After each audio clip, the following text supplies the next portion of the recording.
The news day continues here on One News Now. I'm Jess De Los Santos. Inflation may have remained elevated in January, with the Bangko Sentral not ruling out the possibility that the Consumer Price Index may have exceeded the 14-year high figure logged in December of 2022. The BSP says headline inflation likely settled within the 7.5 to 8.3% range last month, mainly due to a rise in power and water rates. The upper end of the forecast would be faster than the 14-year high of 8.1% in December last year, and would also be the quickest pace since the 9.1% print during the global financial crisis in November 2008. Besides higher electricity and water rates, upward pressures for January include an uptick in the prices of key food items and petroleum products. That's according to the BSP. But the central bank noted that the reduction in LPG prices, as well as a stronger peso, may have contributed to easing price pressures. The International Monetary Fund has kept its growth projection for the Philippines this year, even as it trimmed the forecast for the ASEAN 5 grouping.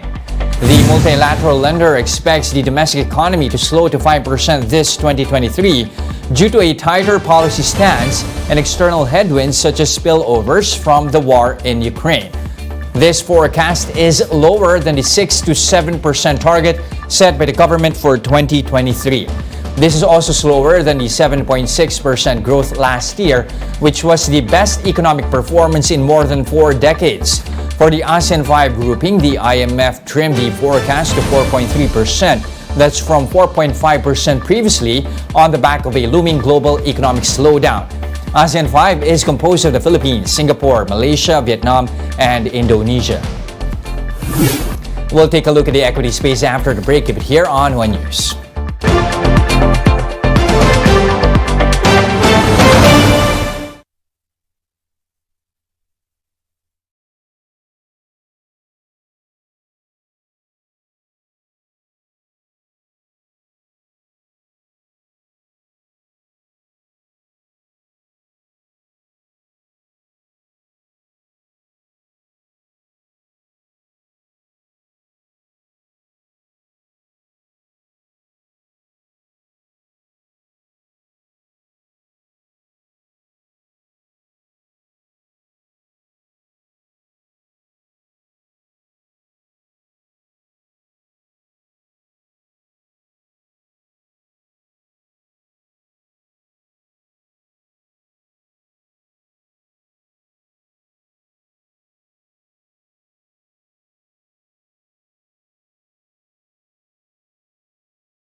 And we're still watching One News Now. I'm Jess De Los Santos. Now let's take a look at the equity space here with a quick focus here on the energy stocks. That's after the Court of Appeals has favored SMC Global Power Unit South Premier Power. That means power supply deal with Meralco, at least with the SMC Power Unit and Meralco, will be suspended and the terms will be suspended. To be clear though, the decision does not terminate the agreement, but this should at least give room for both parties to actually renegotiate the terms of their power supply deal. South Premier Power is also required to post a 100 million peso bond to answer for any and all damages which respondents may suffer should the court finally decide against the suspension. But looking at how both stocks are performing, we try to take a look at Meralco first here. You'd see here, investors still somehow cheering the stock here. As you can see, it climbed earlier in the day, somehow tempering those gains, but still up by close to 2 1/10%.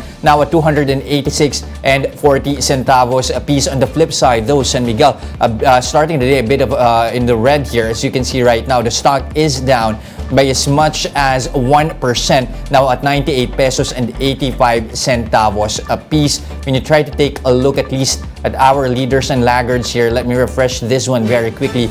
Let's try to see if some of our energy-related stocks are also affected by that decision of the Court of Appeals. However, seems to be the internet connection is not cooperating with us. There you go. At least now we're seeing again Semirara, a power-related stock, also starting the day in the negative territory here. Worst performer, down by 2%. Also, you're seeing again San Miguel down by 1%. That is also the case here for other stocks here. However, on the upside, our telco stocks, PLDT and Globe, starting the day in the positive territory, up by 3 7/10% for PLDT, and Globe up by close to 3% likewise. As you can see, however, the index somehow recovering after those hefty losses on Tuesday. The main index is now up by 0.75% at 68.43. And lastly, a quick check at how the peso is doing. A bit of a strengthening here. The peso now at 54.580 to the greenback.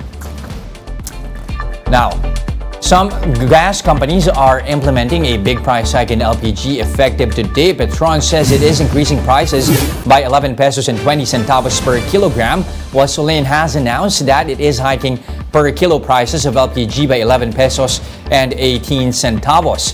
These translate to an around 123 peso increase for an 11 kilogram LPG tank.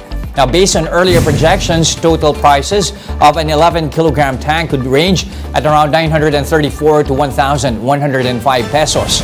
The hike in LPG prices follows back-to-back weeks of oil price increases as a result of higher demand in the global market. With petroleum prices on the rise, the Transportation Department is looking to provide fuel subsidies for jeepney, bus, and UV Express drivers. The government has allocated 3 billion pesos for the subsidies, the rollout for which is still being finalized. The DOTR is also seeking clearer guidelines on the release of subsidies whenever oil prices hit a certain level in the world market. Hindi natin masabi kung tataas ulit ang presyo ng produktong petrolyo itong third at saka fourth quarter. Ito yung ating pinag-aaral ngayon para pag dumating man yung pagkakataon na yun, may mahihila pa rin ang gobyerno para may pangtustos sa ating mga drivers at operators.